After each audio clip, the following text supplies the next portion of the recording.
Ratusan warga dan puluhan pemilik tempat hiburan malam di sepanjang Jalan Cakung Cilincing, Jakarta Timur berunjuk rasa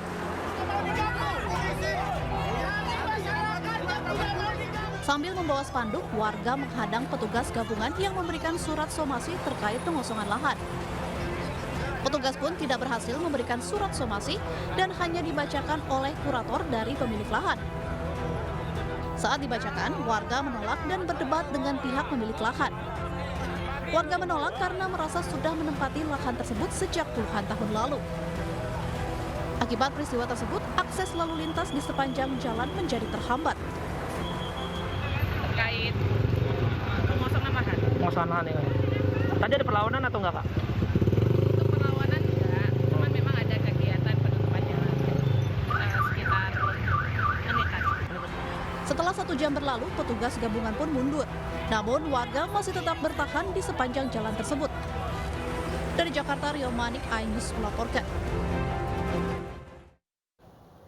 Jasad laki-laki ditemukan warga di dalam saluran air di Jombang, Jawa Timur. Identitas korban belum diketahui dan masih penyelidikan polisi.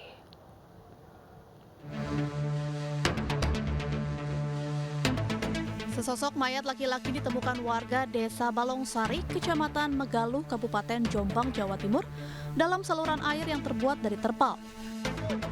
Petugas yang datang ke lokasi langsung melakukan pemeriksaan dan identifikasi korban. Namun petugas belum dapat mengetahui identitas mayat laki-laki yang mengenakan jam tangan tersebut. Katanya kan buntu, nggak bisa jalan airnya. Terus Pak Soleh itu membuka alirannya buat membuka air ya. Terus tiba-tiba itu apa?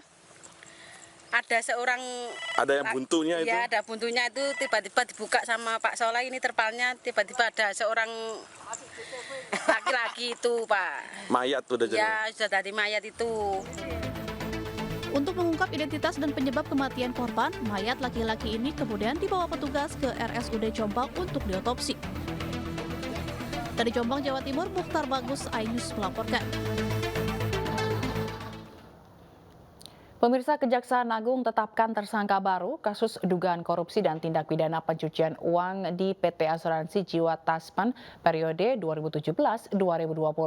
Tersangka baru tersebut adalah Dirut PT Prioritas Raditya Multifinance PT PRM AM. Setelah ditetapkan tersangka, AM ditahan di Rumah Tahanan Kelas 1 Jakarta Pusat selama 20 hari hingga 30 Agustus 2022. AM diduga telah menyajikan laporan keuangan perusahaan PT PRM yang tidak sesuai dengan keadaan sebenarnya agar laporan keuangan terlihat baik. Dengan ditetapkan AM sebagai tersangka, maka jumlah tersangka dalam perkara Taspen Life bertambah menjadi 3 orang, yakni AM, MS, dan HS.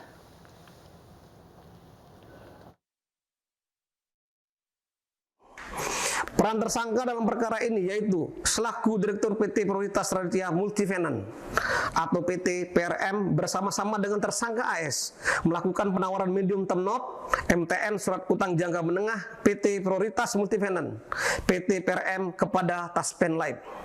Bersama-sama dengan tersangka AS telah merekayasa laporan keuangan perusahaan PT Prioritas Raditya Multifinance untuk keperluan penerbitan penawaran medium term note surat utang jangka menengah agar laporan keuangan PT Prioritas Raditya Multifinance terlihat baik. Tidak melakukan rating perusahaan dan penggunaan media term note surat utang jangka menengah tidak sesuai dengan tujuan yang telah disepakati sebelumnya. Menerima aliran dana uang investasi media term note sebesar 750 juta rupiah untuk kepentingan pribadi. Ribuan warga berdesak-desakan saat antri melamar pekerjaan. Informasinya akan hadir sesaat lagi.